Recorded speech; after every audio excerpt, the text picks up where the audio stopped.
Sifa. Bwana asifiwe sana. Niko mahali hapa siku ya leo. Majina yangu naitwa mchungaji Nixon Charo, naendesha huduma ya Maximum Healing Center. Tuko hapa Shaksi. So mtazamaji unayeangalia kwa runinga, tuko live siku ya leo. Fuatilia mahali hapa. Bwana asifiwe sana na Mungu wa amani atakubariki. Ujumbe wangu wa leo naongea juu ya nguvu ya umoja. Umoja ni nguvu. Bwana Yesu asifiwe sana. Kwa hivyo utakapotembea katika umoja, ni lazima kutakuwa na nguvu ya kukamilisha jambo fulani. Bwana Yesu apewe sifa. Kwa hivyo nataka niseme umoja ni nini? Umoja ni hali ya kuwa pamoja, hali ya kuwa pamoja. Hiyo ndio umoja. Kama vile tuko pamoja, hiyo ni hali ya kuwa pamoja, hiyo ndio umoja. Bwana ametuleta pamoja, hali ya kuwa pamoja ndio umoja. Sema amen. Pigie Bwana makofi mazuri kama tuko pamoja. Haleluya. Ni kweli hii umoja ndio nguzo ya sisi kuweza kufaulu. Bwana Yesu asifiwe sana.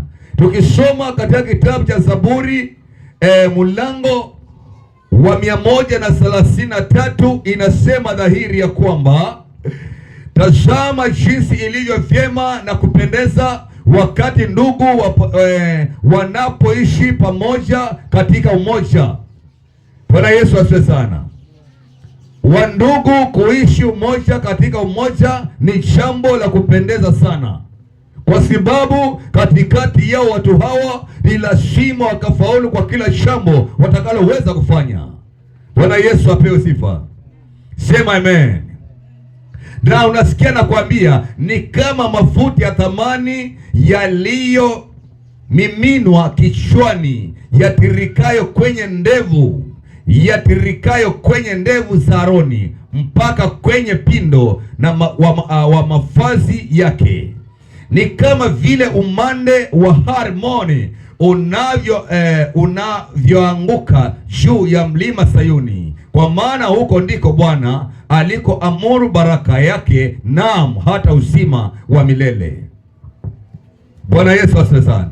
Maana mahali ambapo kuna mmoja, uzima uko mahali pale. Mahali kuna mmoja, kuna kuinuliwa. Bwana Yesu apewe sifa. Sasa huyu ni Daudi, lakini ukienda kujua kitabu hii ya Zaburi haijaandikwa na mtu mmoja. Bwana Yesu asifiwe sana.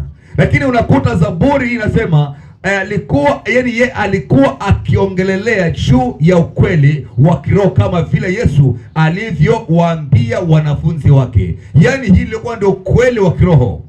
Bwana Yesu asifiwe sana. Hamuwezi kuwa mahali pamoja na mkose kwa kitu kimoja, na Mungu ashuke mahali pale. Bwana Yesu asifiwe sana. Mungu anashuka mahali ambapo umoja unaonekana. Bwana Yesu asifiwe sana. Pale kuna ushirika mwema, umoja, watu wanashirikiana. Bwana Yesu asifiwe sana. Kama ni kuenda maombi, watu tunaenda maombi. Kama ni mafundisho, tunaenda mafundisho. Kama kila mahali ambapo kumekusudiwa ili kwamba jina la Bwana likauliwa mahali pale, watu wanaenda pale kwa umoja. Bwana Yesu asifiwe sana. Hiyo umoja ndio inafaa jambo fulani liweze kutimia, ama liweze kukamilika, ama liweze kufaulu. Bwana Yesu asifiwe sana. Tutakapotembea bila kumoja, utakuta mambo mengi hayaendi sawa, na wala hakuna nguvu ya sisi kufaulu. Haleluya. Yesu alisema nini mahali hapa katika kitabu cha Yohana 17:21 inasema hivi: ili wawe na umoja kama vile we Baba ulivyo ndani yangu na mimi nilivyo ndani yako, wao nao wawe ndani yetu, ili ulimwengu upate kuamini ya kuwa wewe ndiye uliyenituma mimi. Utukufu ule ulionipa ni wape wao, ili wawe na umoja kama sisi tulivyo wamoja. Mimi ndani yako na wewe ndani yangu, ili wawe wakamilike katika umoja, na ulimwengu upate kujua ya kuwa umenituma, nami nimewapenda wao kama unavyonipenda mimi. Bwana Yesu apewe sifa. Ona jinsi Yesu alivyokuwa anaongea maneno haya. Ukiangalia Yesu alikuwa akifanya ibada pale na kuwaombea wanafunzi wake ili wathibitike katika umoja, upendo na utakatifu. Yesu alikuwa na wakati wa kuombea wanafunzi wake na akafanya ibada akifundisha juu ya umoja na kuwaombea ili kwamba wathibitike.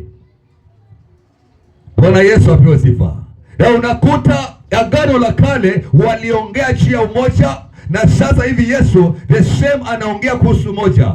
Yesu asingeweza kurudi mbinguni kama asingefundisha neno umoja, maana kulikuwa na umuhimu ya Yesu aweze kulifundisha neno hili kwa wanadamu. Bwana Yesu asifiwe sana. Unakuta boma lolote kama hakuna umoja, ile boma unasambaratika. Bwana Yesu asifiwe sana. Kuna msambaratiko, na hata kama kuna utajiri ulio mkuu, lakini hautaweza kuonekana kwa sababu shirika na umoja hakuna mahali pale. Bwana Yesu asifiwe sana. Nimekuja nikuumize tukaweze kutembea katika umoja. Umoja ndio utasababisha tukaweze kuinuliwa. Umoja utasababisha sisi tuweze kushinda vile vita ambavyo viko mbele yetu. Bwana Yesu apewe sifa. Utasikia wao wenyewe wameachana, wenyewe hatawajielewi, watashinda vivyo vita. Unapatia nafasi shetani anakupiga kweli kweli. Bwana Yesu asifiwe sana. Hili kanisa jinsi ambalo linaendelea, tutakapozidi kudumisha moja na kutembea kwa pamoja, Mungu anaweza sana, na kuna nafasi kubwa sana ya sisi kutubariki na kutuongoza. Bwana Yesu apewe sifa. Inamaanisha kwamba mzigo utakaobeba mimi ni kwa ajili ya jambo fulani, wewe pia umebeba the same mzigo kwa ajili ya jambo hilo moja. Hapo tutakuwa na ushindi. Lakini sasa inafika mahali mimi nimebeba hii, yule amebeba kitu kingine, yule amebeba kitu kingine tofauti, mnakilete pamoja. Mungu hayuko. Mafanikio yataingia vipi kwetu kama sisi tumetawanyana? Bwana Yesu asifiwe sana. Ndugu zangu wapendwa, lazima tukaweze kuzingatia maneno haya. Nimekuja ili kwamba tukaweze kuzingatia ama kuwaeleza maneno haya ama kuwafundisha maneno haya ili kwamba tukaweze kuzingatia, ni kwa ajili ya kufaulu kwetu. Hakuna chochote kitakachoonekana minus unity. Kama hakuna umoja, hakuna kitafanya. Bwana Yesu asifiwe sana. Yesu akaombea kwa Baba akasema watu hawa wawe na umoja kama vile ambavyo Bwana tuko na umoja. Sisi tuko watu watatu, Mungu Baba, Mungu Mwana na Mungu Roho Mtakatifu. Tuwe pamoja. Hawa wanaona waombea wawe na umoja kama tulivyo na umoja, maana katika umoja hapo ndio kuna kufaulu. Sema amen. Yule anaongea hivi, yule anaongea hivi, yule anaongea hivi, hamuelewani. Na nyote na baba mmoja. Bwana Yesu asifiwe sana. Afadhali mtu fulani akifanya hivi, nasikia roho yangu iko hivi. Kila boma ama kila maono lazima kuna mtu anaitwa vision controller. Baba amesema jambo fulani, lazima tukafanye bila nsema. Pigie Bwana makofi mazuri kama unanisikia. Haleluya. Haleluya. Wakathibitike katika umoja, upendo na utakatifu. Maana Yesu alijua kwamba Roho Mtakatifu hawezi kutembea katikati yao kama kukiwa na magawanyiko. Bwana Yesu asifiwe sana. Magawanyiko haiwezi fika mahali tukabarikiwa. Maana tutakapogawanyana, zile baraka ambazo Bwana angesileta ili kwamba zikatuinue, zinakuwa zinasambaratika pia. Tunabaki jinsi tuko. Sasa unakuta unahesabu miaka kwenda na kurudi, lakini hakuna kusonga mbele. Bwana Yesu apewe sifa. Haleluya. Haleluya. Tunaweza kufanya makubwa wapendwa, tutakapokuwa na ushirika mmoja mahali hapa. Tutakapokuwa na ushirika mzuri mahali hapa, tunaweza kufanya jambo kubwa sana mahali hapa.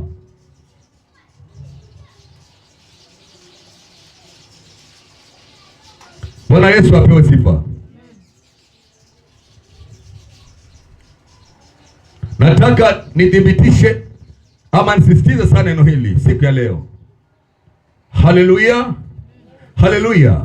Maana Yesu alijua kwamba Roho Mtakatifu hawezi kutembea katikati yao. Yaani Roho wa Bwana asingeweza kutembea katikati yao kama hakuna mambo haya. Bwana Yesu asifiwe sana. Ni lazima umoja, ni lazima upendo, ni lazima utakatifu katikati yetu. Sema amen. Kwa maana Roho wa Bwana atembee kwetu, atembee nyumbani kwetu, ama atembee mahali hapa, ama atembee mahali popote tupo. Bwana Yesu apewe sifa. Tukisoma katika kitabu cha Matendo cha Wakorinto wa kwanza, mlango wa kwanza, unakuta mtumishi wa Mungu Paulo alikuwa akiongea na Wakorinto, kuongea juu ya pendo. Yesu aliongea juu ya pendo toka Agano la Kale mpaka Agano Jipya. Bado neno ni hilo la umoja. Bwana Yesu apewe sifa. Yesu asifiwe. Bwana asifiwe tena. Haleluya. Ukisoma katika kitabu cha 1 Corinthians ama Wakorintho wa kwanza, mlango wa kwanza mstari wa 10, sikia kila nasema: na wasihi ndugu zangu katika jina la Yesu. Nasikia yeye aliongea kwa maneno yaliyokuwa yameshaongelewa tayari, akawa anayasisitiza. Kwa hivyo Paulo yeye alikuwa anasisitiza neno la umoja. Mahali kuna umoja, upendo, lazima siambatane mahali pamoja. Akawa anawaambia na wasihi, na ilikuwa ni neno anarudia tena kuhusu umoja. Bwana Yesu apewe sifa. Akawa anawaambia nini hawa watu?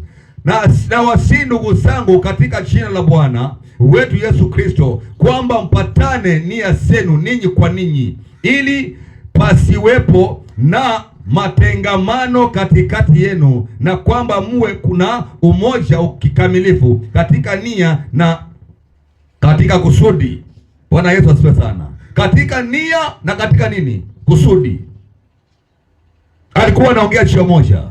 Ndugu yangu, kanisa aliwezi songa mbele minus unity. Bwana Yesu asifiwe sana. Tumepangana ni siku ya maombi, kufunga ni kwa ajili ya crusade. Bwana Yesu asifiwe sana. Anayeomba ni mmoja peke yake, wengine wameenda shambani. Ni kitu gani kitafanyika? Bwana Yesu asifiwe sana. Lakini unakuta tunaomba ni kwa ajili ya crusade, sote kwa nia moja na kitu kimoja. Unakuta Roho wa Bwana lazima ashuke katikati yetu na atende jambo, maana ataona ule umoja wetu. Bwana Yesu asifiwe sana.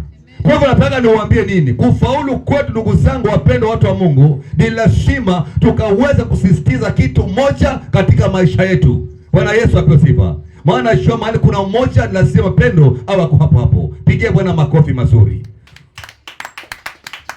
Hautaweza kufaulu ndugu yangu mpendwa, mtu wa Mungu, kama wewe utakuwa wakati wote kuna mchafuko kwako. Bwana Yesu asifiwe sana. Kila uchao ni mchafuko. Kila uchao ni mchafuko. Miaka inaenda, siku zinaenda, unabaki kuzunguka mahali pamoja. Bwana Yesu apewe sifa. Akasema, ndugu zangu, nimepata habari kutoka kwa baadhi ya watu wa nyumbani mwa Kileo, kwamba kuna ugomvi katikati yenu. Bwana Yesu asifiwe sana. Kileo alikuwa ni mtumishi wa Mungu. Kileo alikuwa ni mwanafunzi. Sasa akasikia kwamba kwa baadhi yenu, nimesikia kutoka katika nyumba ya Kileo kwamba kuna magawanyiko katikati yenu. Paulo alikuwa anasema hivyo. Na kwa sababu mtumishi wa Mungu Paulo aliona mtawanyiko. Bwana Yesu asifiwe sana. Na akijua kwamba mtawanyiko na huo mtafaruku ukiwa ndani yao, hakuna vile watakavyosonga mbele katika huduma. Huduma inahitaji amani, huduma inahitaji umoja, huduma inahitaji utakatifu, huduma inahitaji nia moja, tukatembea nia moja kwa ajili ya kufanikiwa. Bwana Yesu asifiwe sana. Na kwa unaweza kuwa ni kiongozi, lakini sasa konta kiongozi hauna. Unaenda kanisani wakati unataka mwenyewe. Halafu ni kiongozi kanisani, utatengeneza nini? Unaona fika maana vunja moyo wenzako. Mbona mtu fulani aishi hivi? Kunakuwa na mgawanyiko katikati yetu, na ikifika mahali magawanyiko ikianza, ndio hapo shetani amechukua nafasi kubwa ya kuwarangasha kabisa, mbaki bila. Tusikubali wapendwa, sema amen. Kama tuko pamoja, wapigie Bwana makofi mazuri. Tusimpe nafasi shetani kabisa atawale maisha yetu, tusikubali. Bwana Yesu apewe sifa. Kwa sababu ikafika mahali wakaanza kuvutana. Maana yangu ni kwamba mmoja wenu husema mimi ni wa Paulo, mimi ni wa mwingine, mimi ni wa Apolo, mwingine mimi ni wa Kefa, na mwingine mimi ni wa Kristo. Watu ambao wanatembea katika njia moja hawawezi kufika mahali ukawa na mtawanyiko kiasi hichi. Na ikifika mahali hapo, kanisa limekosa nguvu, kanisa halina nguvu. Tumempatia nafasi shetani kubwa atawale mahali pale. Sema shetani ashindwe. Haleluya, haleluya. Wakasema mimi ni wa Paulo, yule anasema mimi ni wa Kefa, mimi ni wa Yesu mwenyewe. Yaani wakawa nafika mahali kuna utengano.